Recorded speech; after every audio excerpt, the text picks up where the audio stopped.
Puji nama Tuhan. Shalom saudara yang terberkati dalam nama Tuhan Yesus Kristus. Boleh saya lihat tangan-tangan orang yang berkati pada hari ini. Amin. Puji nama Tuhan. Mari sama-sama kita mau siapkan hati kita dengan segala ucapan syukur. Kita datang di tempat ini, kita mau beribadah, kita sama-sama menyembah Tuhan pada pagi hari ini. Terima kasih Tuhan untuk segala penyertaan Tuhan dalam setiap hidup kami. Kami bersyukur Tuhan untuk penyertaan-Mu yang tiada pernah berkesudahan. Engkau Yesus yang sungguh baik. Terima kasih Tuhan. Terima kasih.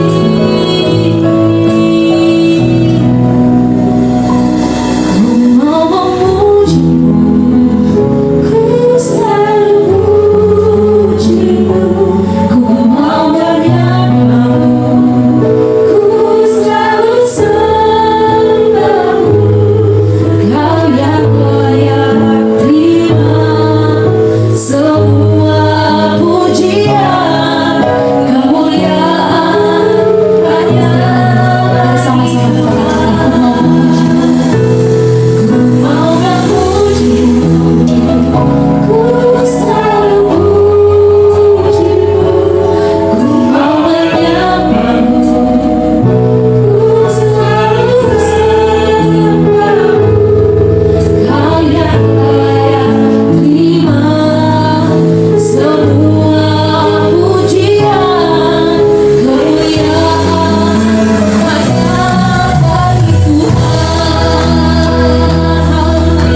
Kayaknya kurang kenceng nih suaranya. Saudara sehat sampai hari ini, amin. Boleh saya dengar tepuk tangan yang paling meriah untuk nama Tuhan. Kalau anak sanggup melakukan segala perkara dalam dunia dan hidup kita. Haleluya.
keberkataan Tuhan yang begitu besar dalam setiap kehidupan kami. Karena kasih setia Tuhan, sehingga pada hari ini kami dapat kembali beribadah Tuhan. Dan kami mau siapkan setiap hati kami untuk kami mendengar kebenaran firman Tuhan yang disampaikan oleh kami. Kebaikan Tuhanlah yang begitu besar dalam setiap kehidupan kami. Goodness of God. Terima kasih Tuhan. Terima kasih. Terima kasih.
Tuhan, Engkau memelihara hidup kami dengan sempurna.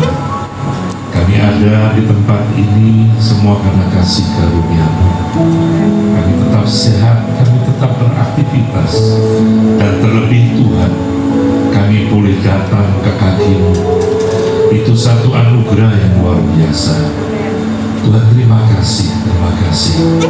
Banyak orang-orang di luar yang mereka di dalam kesehatannya, mereka menikmati untuk pribadinya. Mereka juga ada yang di luar karena sakit tidak mampu untuk datang ke tempat ini. Tapi kami semua boleh hadir di tempat ini, semua karena kasih karunia kebaikan. Tuhan Yesus, sebentar firman akan ditaburkan di tempat ini. Terlebih dahulu saya sebagai hamba-Mu, kami mohon Tuhan hikmat marifat surga turun atas kami pribadi. Baik kami yang akan menyampaikan kebenaran firman maupun kami yang mendengar kebenaran firman. Karena tanpa hikmat-Mu kami tidak mengerti akan rahasia firman. Dan biarlah Tuhan lewat Engkau memberikan hikmat, maka kami mengerti rahasia firman dan kami beroleh berkat olehnya. Yang sakit disembuhkan, yang berbeban berat, bebannya akan diangkat oleh Tuhan. Yang punya masalah persoalan, firman Tuhan pagi hari ini akan menjawab persoalan. Tuhanku, terima kasih. Dan biarlah Tuhan, Engkau yang beracara, Engkau yang ditinggikan di agungan tempat ini. Dan hanya di dalam nama Tuhan kami, Yesus Kristus Tuhan kami hidup, kami siap untuk mendengar, untuk diberkati oleh kebenaran firman. Kita akan percaya, katakan bersama, haleluya, amin. Amin. Silakan dulu Bapak Ibu sekalian. Shalom. Shalom. Luar biasa, dan terima kasih untuk kesempatannya Bu Indra. Saya boleh hadir di tempat ini semua karena kasih kemurahan-Nya. Firman Tuhan seperti yang sudah diberikan tema oleh gereja diambil di dalam 1 Raja-Raja 4 ayat 29 sampai 34. Judul firman Tuhan, hati yang lapang mendatangkan hikmat. Mari kita akan membaca kebenaran firman Tuhan ini secara bergantian. Saya akan mulai di ayat 29, Bapak Ibu ayat selanjutnya, dan kita akan bergantian sampai ayat yang terakhir. Baik, untuk menghormati firman Tuhan yang hidup ini, Bapak Ibu dengan segala kerendahan hati, saya jemput bagi berdiri. 1 Raja-Raja 4 ayat 29-34, judul natsnya adalah kebesaran Salomo. Ayat 29, dan Allah memberikan kepada Salomo hikmat dan pengertian yang amat besar, serta akal yang luas seperti dataran pasir di tepi laut. Silakan Bapak Ibu sekalian. Hikmat Salomo lebih hikmat segala bani timur dan lebih segala hikmat orang Mesir. Ia lebih bijaksana daripada semua orang, daripada Etan orang Esrahi itu, dan daripada Heman, Kalkol, dan Darda, anak-anak Mahol, serta ia mendapat nama di antara segala bangsa sekelilingnya. Ia membuat 3.000 amsal dan nyanyiannya ada 1.000. Ia bersajak tentang pohon-pohon, dari pohon aras yang di gunung Libanon sampai kepada hisop yang tumbuh pada dinding batu. Ia berbicara juga tentang hewan dan tentang burung-burung dan tentang binatang melata dan tentang ikan-ikan. Maka datanglah orang dari segala bangsa mendengarkan hikmat Salomo, dan dia menerima bukti dari semua raja-raja itu yang telah mendengar tentang hikmatnya itu. Amin. Silakan duduk Bapak Ibu sekalian. Diberkatilah kita semua yang telah mendengar firman kebenaran ini, menyimpan dalam hatinya, melakukan dalam hidupnya hari lepas hari. Tuhan Yesus memberkati. Hikmat Salomo, ya, hingga saat ini, bahkan ini kalau orang percaya tentu ya, tidak dapat dilewati bahkan sampai saat ini. Hikmat itu apa sih? Hikmat kalau kita lihat di dalam bahasa Inggris, kamus bahasa Inggris mengatakan wisdom. Kalau Indonesia mengatakan kebijaksanaan. Nah, hikmat adalah campuran antara kepandaian pikir dan juga kebesaran hati, ya. Dan kita tahu bahkan lewat hikmat Salomo bahkan juga menjadi orang yang paling kaya bahkan sampai saat ini, ya. Pernah orang berhitung-hitung berapa kira-kira emas, berapa kira-kira permata dibandingkan dengan orang paling kaya di dunia saat ini, ya. Ada yang mengatakan yang punya Tesla, ya. Ada yang mengatakan yang punya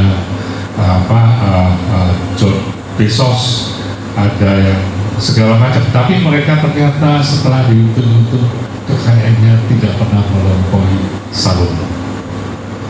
Memang kalau Tuhan yang bicara pasti itu tidak salah. Nah, beberapa hal sebelum masuk kita lebih dalam, saya ingin kita belajar firman kebenaran ini, ya. Ayat 30 mengatakan, sehingga hikmat Salomo melebihi segala bani timur. Bani timur itulah orang-orang yang ahli tentang perbintangan, ya. Lihat, Salomo pun mengenai tentang dahulu orang sebelum ilmu astronomi berkembang seperti sekarang. Ternyata alam sangat dipengaruhi oleh keadaan perbintangan dan sebagainya, sehingga dia bisa memperkirakan bagaimana akan terbaik adanya pertanian, yang terbaik adanya peternakan dan sebagainya. Bani Timur terkenal karena ilmu perbintangan, dan juga dikatakan dan melebihi segala hikmat orang Mesir. Orang Mesir saat itu terkenal kenapa? Karena perkembangannya luar biasa di dalam mereka mengembangkan jajahannya. Mesir terkenal kuda-kudanya, kuda-kuda perangnya. Mesir adalah negara yang pertama menggunakan kuda-kuda untuk mereka berperang dan sebagainya. Dan kuda Mesir terkenal sebagai kuda perang yang sangat unggul, ya. Kuda kalau nggak biasa berperang, mereka akan ketakutan, dan bukannya mereka lari ke depan, mereka akan akhirnya duduk jongkok, ya. Tapi kuda-kuda Mesir itu terkenal. Dan hikmat Salomo melebihi orang-orang Mesir tentang peperangan dan sebagainya. Sehingga apa yang terjadi, negara-negara sekitarnya itu segan. Dan bahkan kita tahu, ya, pada akhirnya Salomo justru jatuh pada hari ini. Kenapa? Karena negara-negara sekitarnya takut, mereka ingin semua punya aliansi. Dengan cara apa? Anak-anak, putri-putri mereka menjadi istri-istri Salomo, ya. Bahkan dikatakan istri Salomo 1000, ya. Itu nggak kepikir, ya. Setiap hari juga nggak mungkin ketemu. Tapi itulah kehebatan Salomo. Bahkan dia dikatakan lebih bijaksana daripada semua orang pada Etan. Orang Israel itu Heman, Kalkol, Darda, anak-anak Mahol. Ini adalah orang-orang yang terkenal pandai pada saat itu, ya.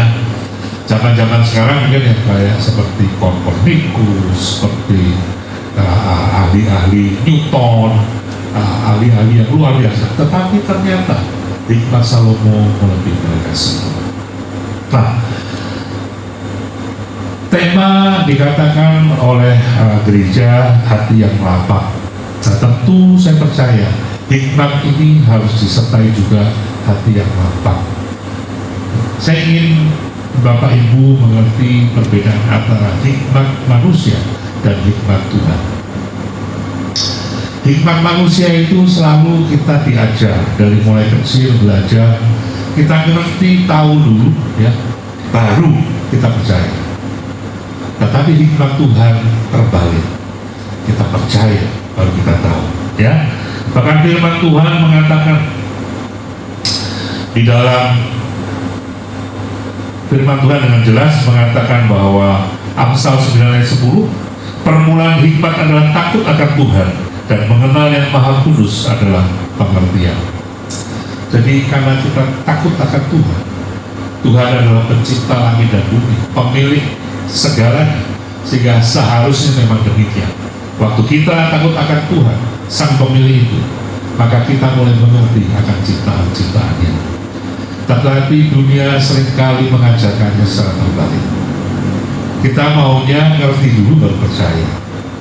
Nah, ini yang saya ingin ingatkan Bapak Ibu sekalian, ya. Kita ini selalu diajar di dunia ini, dari orang sekolah, dari SD bahkan sampai dokter, semua selalu harus membuktikan ini dan itu. Dan Tuhan kita membuktikan ini dan itu dengan cara percaya terlebih dahulu. Makanya kita Ibrani mengatakan apa? Engkau akan mengalami, ya, iman adalah sesuatu yang tidak kita lihat, kita tidak dengar, tapi kita akan mengalaminya. Itulah luar biasanya Tuhan kita.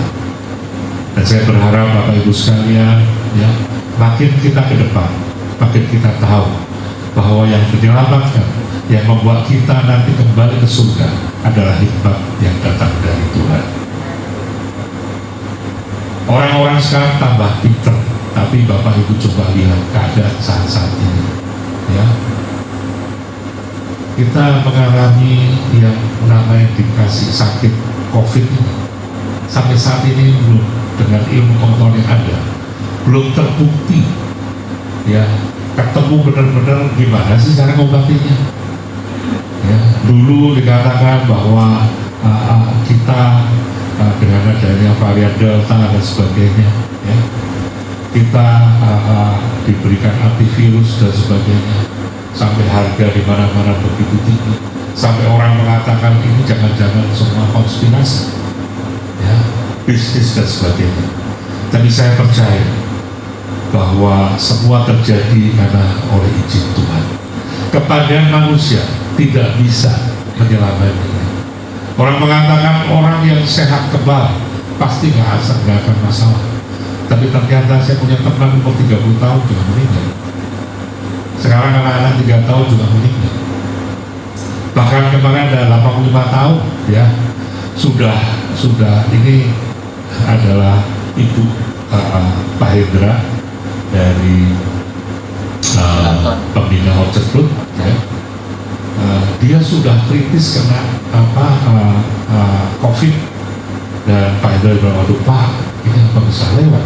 Ternyata sembuh. Dunia sholat terbalik kembali. Jadi logika manusia yang selama ini selalu diagung-agungkan bahwa hikmat manusia akan menyelamatkan manusia, ternyata tidak sakit. Semua terbalik-balik. Omikron yang mengatakan, beberapa mengatakan, aduh, itu ada baiknya Omikron. Kenapa? Karena cepat penyebarannya dan orang juga akibatnya tidak serius. Tapi ternyata untuk beberapa orang itu juga fatal. Saya ingin Bapak Ibu sekalian, ya, walaupun kita diberikan kepandian, diberikan obat-obat yang maju, jangan lepaskan Tuhan kita. Ya. Saya kemarin mendengarkan, sekarang kan kalau di YouTube itu gampang, ya, kita dengarkan kesaksian dan sebagainya. Di dalam kesaksian salah seorang penulis buku terkenal, ya, Purpose Driven of Life, Rick Warren, ya, itu bukunya sangat terkenal. Dan ternyata beliau karena memang dasarnya hamba Tuhan, dan beliau bahkan di dalam perjalanannya karena bukunya begitu lakunya, dia katakan, saya diberkati uang begitu banyak, dan waktu saya diberkati, saya ingat bahwa hikmat Tuhan itu harusnya yang utama. Dia justru ingat akan akibat-akibatnya orang yang diberkati Tuhan. Bahkan dia katakan, saya begitu mendapat berkat, saya ingat orang kaya susah masuk surga. Nah, kalau kita diberkati kan boro-boro ingat begitu. Ingatnya kan kita pasti jalan-jalan, kenikmatan dan sebagainya. Dan itu hal yang normal. Saya tidak katakan kita anti akan itu. Tetapi jangan lupa bahwa Tuhan adalah bagian dari hal tersebut. Apa yang Rick Warren lakukan? Ini pasti orang-orang dunia tidak setuju. Apa yang dia lakukan pertama waktu dia diberkati, dia ingat, selama 25 tahun saya di gereja, saya digaji, saya diberkati oleh gereja itu. Dan dia katakan, saya hitung 25 tahun beserta bunganya, saya kembalikan. Bukan untuk kesombongan saya, dia katakan. Tapi Anda lihat, itulah kebenaran firman Tuhan. Waktu saya lakukan bahwa saya mengembalikan, maka firman Tuhan digenapi. Apa yang firman Tuhan genapi? Beri, maka engkau diberi.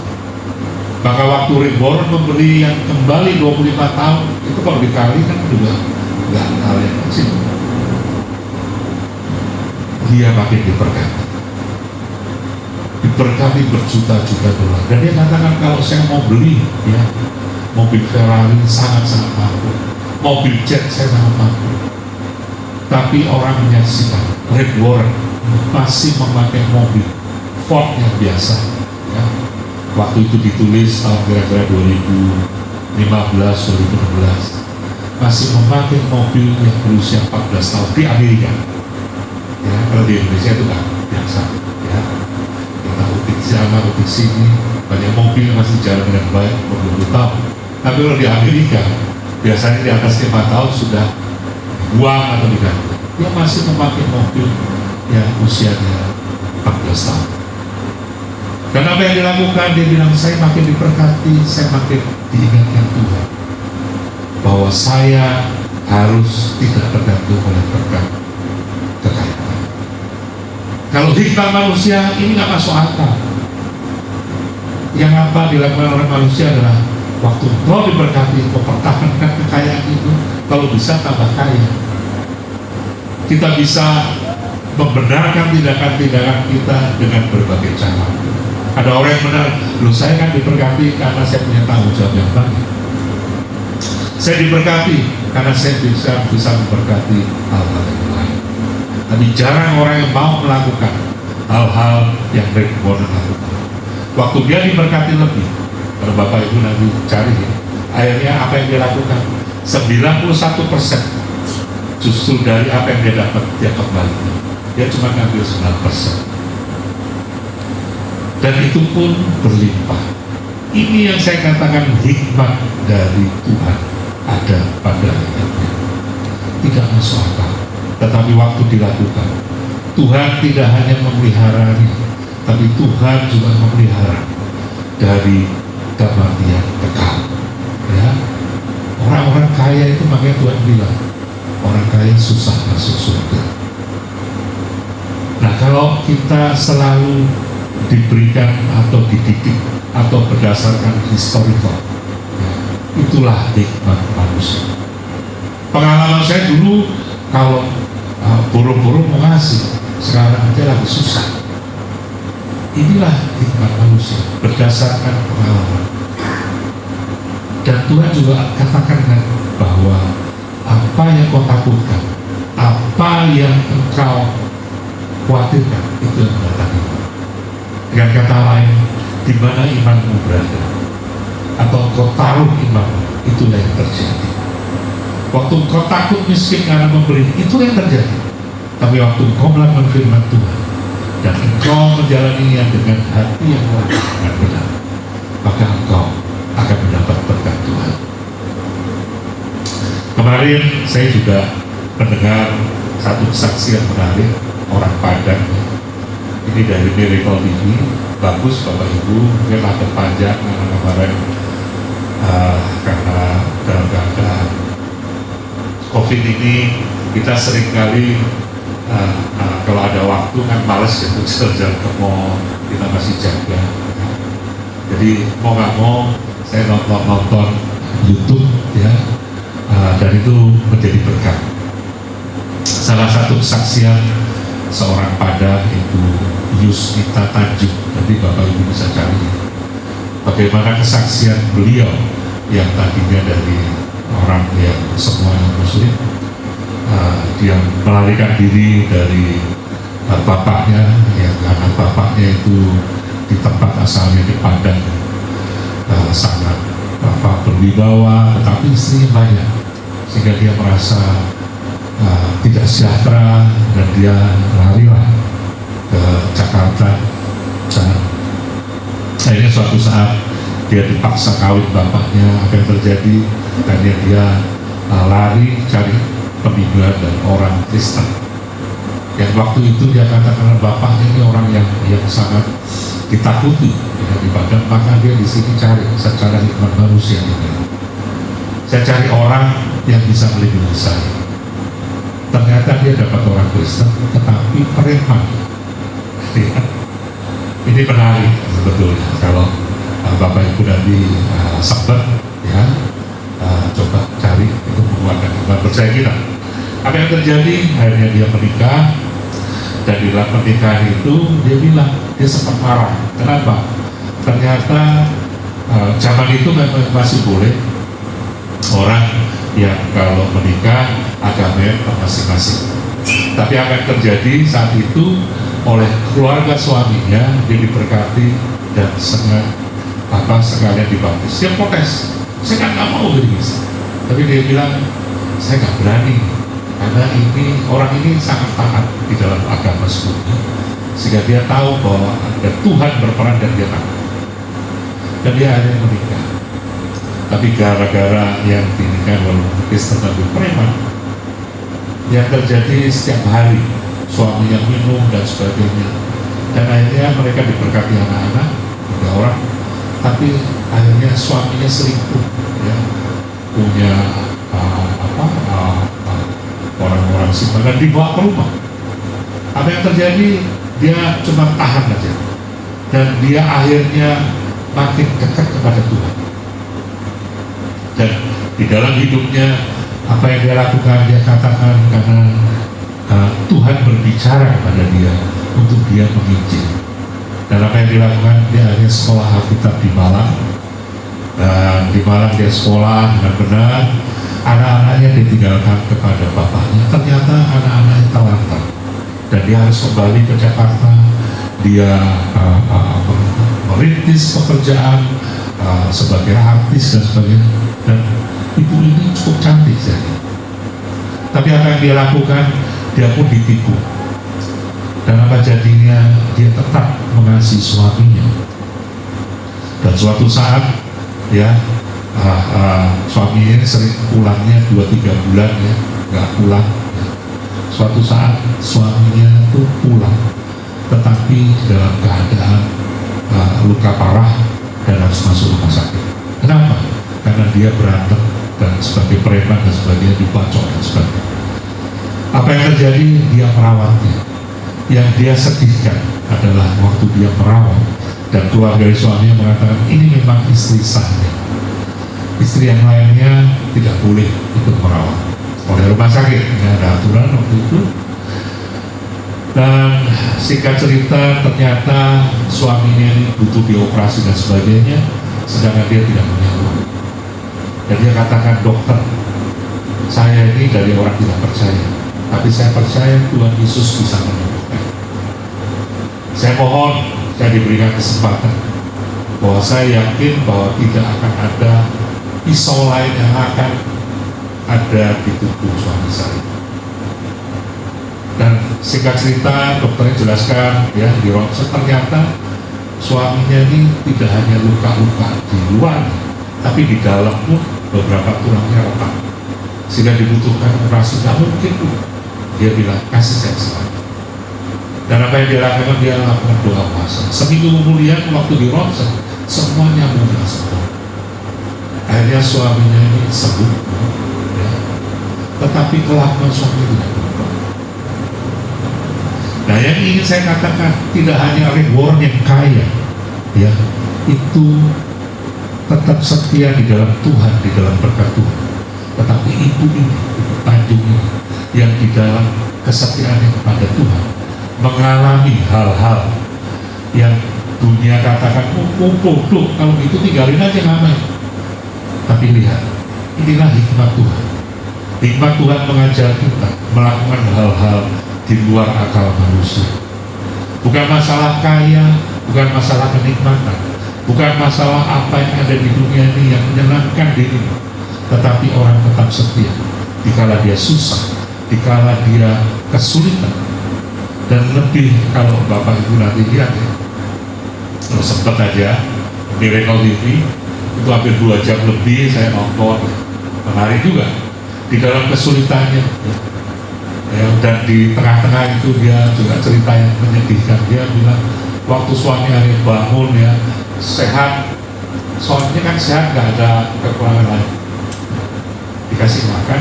Apa yang terjadi ini kalau di sela-sela kesaksiannya itu, saya waktu dengar menyedihkan juga bikin gemes juga. Dia ini karena nggak ada uang nggak makan, hampir sehari lebih dia nggak makan. Apa yang terjadi, suaminya yang diharapkan dia dapat makan bagian dari suaminya, makanan juga dihabisin. Ya.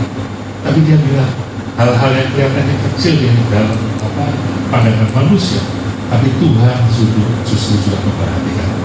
Waktu dia ngadep ke dokternya itu bisa tahu, ibu saya bawain roti ya. Ini kok dia bilang nggak nyambung, nggak ini, tapi dia makan dan dia diberikan makanan yang tepat. Tapi yang saya katakan adalah hikmat Tuhan itu melampaui hikmat manusia. Kalau manusia sudah dia bertobat, orang yang bertobat itu bukannya menjadikan dia makin dari Tuhan. Yang orang tadi orang percaya, tetapi yang manusia kalau bukan hikmat Tuhan ada di dalam dirinya, bukannya karena dia hatinya lapang, pasti dia akan meninggalkan. Itu paling mudah. Tapi dia katakan, saya tetap setia, bukan karena saya mampu, bukan karena bahkan suaminya sampai pernah mengatakan, kamu itu memang tergila-gila sama saya. Dia bilang ini orang pikirannya sudah nggak bisa lurus. Dia pikir saya tetap setia karena saya kejar-kejar dia. Bahkan suaminya tetap ya setelah sehat itu istri lamanya, pacar lamanya masih ya dia bawa di hadapan dia. Secara manusia nggak masuk akal, tetapi lihat sampai terakhir, sampai saya lihat umurnya hampir 60 lebih, dia bilang saya masih punya beban bahwa suami saya ingin menikmati untuk sebagai suami istri yang benar. Ya. Dia sempat dia katakan pada awal-awalnya saya menikmati, ya. Nah, dia sekarang dia katakan ulang tahun pernikahan itu 47, tapi dia katakan dari 47 tahun pernikahan saya, 45 tahun pernikahan saya dirampas setan. Saya hanya bahagia 2 tahun. Tapi kenapa saya tetap setia? Saya pun kadang bingung gitu. Tapi saya percaya inilah hikmat Tuhan. Inilah kelapangan hati yang Tuhan berikan kepada saya. Bapak Ibu, saat ini adalah saat yang tidak mudah. Pandemi masih jalan. Tapi percaya, kalau kau menggunakan hikmat dari Tuhan, apa yang Salomo lakukan takut akan Tuhan, maka itu akan merawatmu, itu akan memelihara hidupmu melewati hari-hari yang susah. Jangan takut menghadapi hari-hari. Dan ada 3 hal yang hikmat itu adalah bagian dari apa yang ada di dalam Allah kita. Yang pertama, hikmat datang dari Allah Bapa. 1 Korintus 2 ayat 7 mengatakan, tetapi yang kami beritakan ialah hikmat Allah yang tersembunyi dan rahasia yang sebelum dunia dijadikan telah disediakan Allah bagi kemuliaan kita. Firman Tuhan walaupun kelihatannya sepele, saya pernah baca firman Tuhan ini 2-3 kali selesai, tetapi Bapak Ibu perhatikan, engkau tidak akan pernah bosan. Pertama kau baca, kau enggak mengerti. Kedua, engkau mengerti lebih sedikit, tetapi banyak hal yang tersebut. Dan Bapak Ibu perhatikan, waktu engkau kesulitan mengerti tentang firman Tuhan, dan itu menjadi bagian engkau ingin mengerti, jangan lupa engkau berdoa. Kalau orang dunia logikanya pasti akan cari pembanding kiri dan kanan. Tapi percayalah, waktu kau cari pembanding kiri dan kanan, makin kau tidak mengerti. Tapi waktu kau minta hikmat kepada Tuhan, maka kau akan diberi pengertian oleh Tuhan. Hikmat Tuhan itu penting. Dan saya ingin ingatkan Bapak Ibu sekalian, banyak orang-orang sekarang ya khususnya gereja-gereja sekarang. Saya tidak menyalahkan bahwa perjanjian baru itu lebih penting karena ada keselamatan Tuhan Yesus. Tapi bukankah Tuhan katakan, ya, bahwa Tuhan datang bukan untuk menghilangkan perjanjian lama atau menghilangkan kitab-kitab yang lama, tetapi Tuhan datang untuk menggenapinya. Bahkan Tuhan Yesus katakan apa? Bahwa tidak ada satu nokta pun, satu koma pun yang boleh dihilangkan dari kebenaran firman Tuhan. Jadi yang ingin saya katakan Bapak Ibu sekalian, bahwa hikmat Allah Bapa, walaupun kita percaya kita diselamatkan oleh Tuhan Yesus, tapi jangan lupa untuk tetap belajar kepada firman kebenaran itu. Kita bersyukur bahwa kekristenan mendapatkan kitab yang utuh. Ya, kalau kita tahu Yahudi, dia hanya sampai perjanjian lama, perjanjian baru dia nggak percaya. Agama Aramai itu bahkan sampai 5 kitab yang pertama, selebihnya dia nggak percaya. Tapi kekristenan kita diberikan berkat kelengkapan itu, jangan sia-siakan, ya. Jadi hikmat Tuhan akan datang di dalam Allah Bapa, yaitu di dalam kitab-kitab perjanjian lama pun. Jadi jangan lewatkan itu. Kita belajar kebenaran firman Tuhan dengan benar. Ya. Kita tahu bahwa kita berpikir secara teo, secara Tuhan, bukan secara manusia. Ya, bahwa inilah hikmat yang datang dari Allah Bapa. Yang kedua, hikmat itu datang dari Roh Kudus. 1 Korintus 12 ayat 8 mengatakan, sebab kepada yang seorang roh memberikan karunia untuk berkata-kata dengan hikmat, dan kepada yang lain roh yang sama memberikan karunia berkata-kata dengan pengetahuan. Bapak Ibu, seringkali di dalam kita menghadapi masalah-masalah persoalan yang kita bahkan ragu-ragu untuk berjalan, seahli apapun ada, ingat bahwa ada Roh Kudus yang akan menuntun kita. Roh Kudus dikatakan apa? Adalah penasihat ajaib. Gunakan itu. Tetapi kita juga harus ingat, ya, beberapa gereja, ya, tanda petik, terlalu keroh, ya. Jadi mereka tidak mau menggunakan logika dunia. Bahkan kalau Bapak Ibu lihat, saya punya grup di keluarga, ada beberapa orang yang selalu mencantumkan, hati-hati jangan mau kau divaksin. Vaksin itu bahkan tanda dari si jahat, si buas. Ini kan sudah kebalik-balik. Inilah di sini saya katakan, roh itu memberikan pengetahuan, tapi jangan lupa firman Tuhan melengkapinya. Bukan firman Tuhan mengatakan bahwa kita harus tunduk kepada pemerintah di mana kita berada. Pemerintah sudah menetapkan bahwa vaksin itu aman, percayalah. Orang-orang seperti ini susah, mau di debat juga repot juga. Tetapi kita jangan goyah iman kita. Roh Kudus akan menuntun, memberikan hikmat yang datang seperti hikmat Salomo. Ingatlah, hikmat seperti ini yang akan membawa kita melewati hari-hari sulit. Yang ketiga, hikmat yang datang dari pikiran Kristus. 1 Korintus 2 ayat 16, sebab siapakah yang mengetahui pikiran Tuhan sehingga ia dapat menasihati dia, tetapi kami memiliki pikiran Kristus. Kita adalah anak-anak pilihan Tuhan. Waktu kita diselamatkan, Tuhan katakan kita adalah sahabatnya, kita bahkan adalah anak-anaknya. Nah, kesempatan seperti ini kita harus gunakan. Pikiran-pikiran manusia tidak akan percaya bahwa masalah persoalan yang itu akan tunduk di dalam satu nama, yaitu nama Tuhan Yesus. Tapi di pikiran Kristus yang ada di dalam kita memberikan hikmat pada kita bahwa segala persoalan yang sulit di luar usaha-usaha yang sudah kita lakukan, hal-hal itu akan terselesaikan di dalam nama Tuhan Yesus. Percayalah Bapak Ibu, seringkali hal seperti ini tidak akan bisa didebatkan kepada orang-orang lain, ya. Orang-orang banyak di luar ya yang tidak percaya, ya. Bahkan saksi Yehova yang sekarang sudah diperbolehkan ya waktu zaman Gus Dur ya, dan diresmikan oleh menteri pada waktu itu ya, Yusril Mahendra, sekarang berkembang luar biasa ya. Jadi Bapak Ibu mesti ingat, karena mereka selalu memperlakukan bahwa Tuhan Yesus adalah Tuhan kecil, Tuhan Yesus adalah Tuhan ciptaan dari Allah Bapa ya.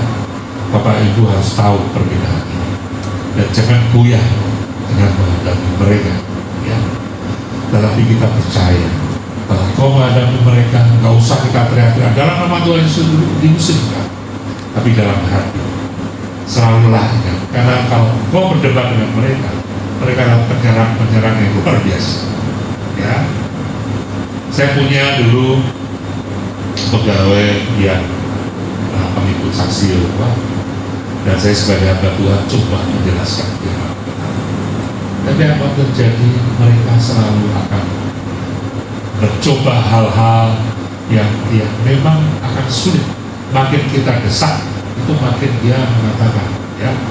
Bahkan kita katakan, aduh, itu nggak benar. Jadi inilah kita semua diutus untuk menjadi orang-orang yang akan dianiaya.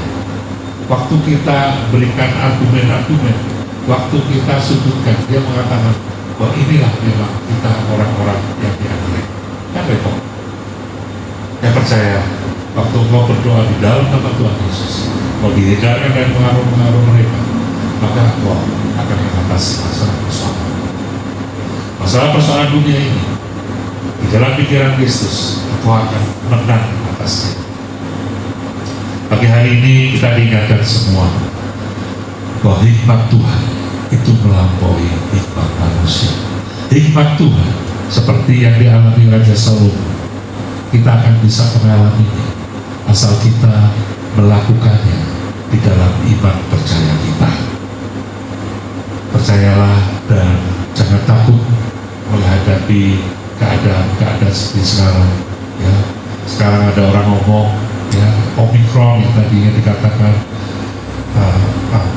menular dengan cepat tetapi tidak berbahaya, nyatanya ada yang berbahaya ya.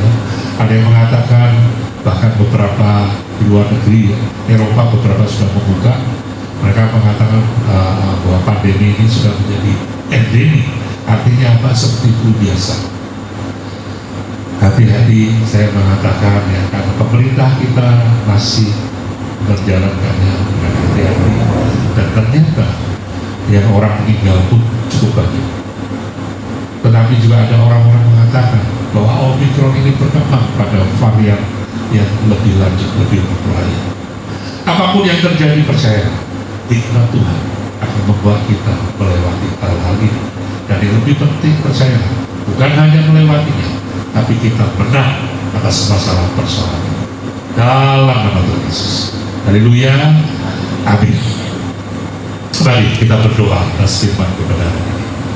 Tuhan Yesus, terima kasih untuk firman kebenaran yang boleh kami terima. Kami tahu Tuhan bahwa hikmat manusia terbatas, tetapi lewat Raja Salomo kita belajar bahwa hikmat Tuhan melampaui segala apapun yang ada di dunia ini. Tuhan Yesus, seberapa kami pandai, seberapa kami kaya, seberapa kami kuasa, kami diingatkan kembali bahwa hikmat Tuhanlah yang membawa kami kepada keselamatan. Hikmat Tuhanlah yang mengatasi segala masalah persoalan kami, sehingga dikala kami kaya tetap ada damai sejahtera, dikala kami berkuasa tetap ada kasih Tuhan, di dalam kami menderita tetap ada sukacita, dan bahkan di dalam syukur kami tidak melihat kekayaan kenikmatan, tapi apapun yang kami alami kami tetap bersyukur. Tuhan, terima kasih. Sebagai hamba-Mu saya sudah selesai berkata-kata, tapi Roh Kudus yang manis Kau akan menerjemahkan setiap firman kebenaran ini kepada setiap pendengar. sehingga setiap kami yang mendengar firman kebenaran ini peroleh berkat atasnya. Tuhan, terima kasih. Dan hanya di dalam nama Tuhan kami Yesus Kristus kami hidup, kami akan doa. Haleluya, amin. Tuhan Yesus memberkati. Haleluya, amin.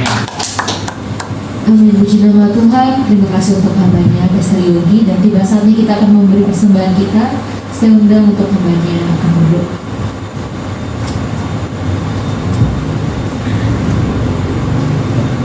Kita mempersiapkan persembahan, kita akan bersatu berdoa. Tuhan Yesus, terima kasih pagi hari ini kami sudah mendengarkan firman-Mu. Kami sudah memuji, menyembah, memuliakan nama Tuhan. Berkati hamba-Mu Pastor Yogi Dewanto Tuhan, pakai kehidupannya selalu diberkati Tuhan dalam pelayanannya untuk menjangkau jiwa-jiwa, memenangkan jiwa-jiwa bagi kerajaan Tuhan. Berkati pelayanan Pak Yogi Tuhan. Terima kasih Bapa di sorga, dan kita semua umat Tuhan, hamba-hamba Tuhan angkat persembahan kita di hadapan Tuhan. Bapa di sorga, inilah persembahan umat-Mu, inilah persembahan kami semua hadir di tempat ini Tuhan. Terimalah persembahan umat-Mu Bapa. Kami mau memberi karena kami mengasihi Tuhan. Kami mau memberi karena kami Tuhan tahu Tuhan memberkati kami semua, orang-orang yang mencintai Tuhan. Terima kasih Bapa di sorga. Kami siap memberi di dalam nama Tuhan Yesus Kristus yang percaya, katakan amin. Amin. Sebagai persembahan kita akan berdoa.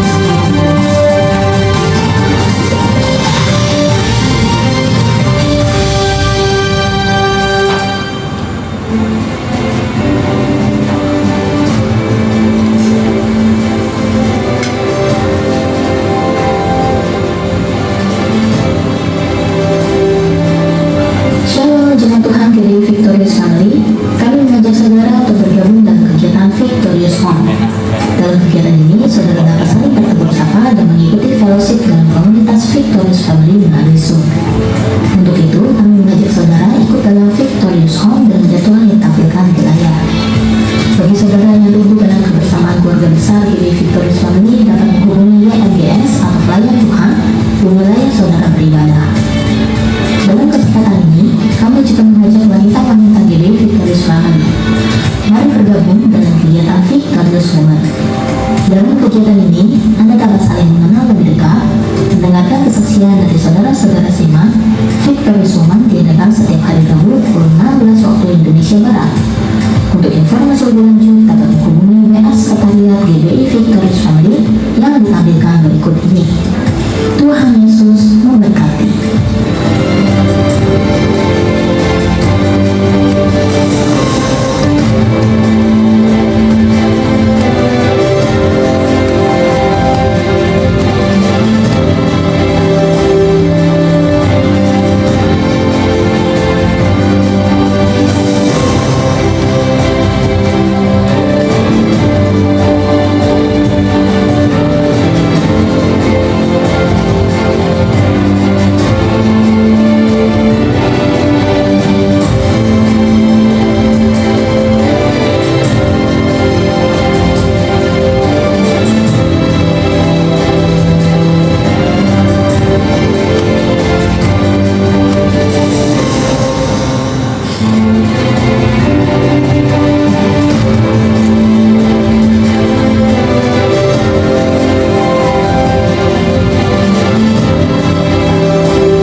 Puji nama Tuhan, saya undang jemaat untuk sama-sama bangkit berdiri, kita melakukan pujian bersama.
biarlah itu yang terjadi kepada kami pribadi lepas pribadi.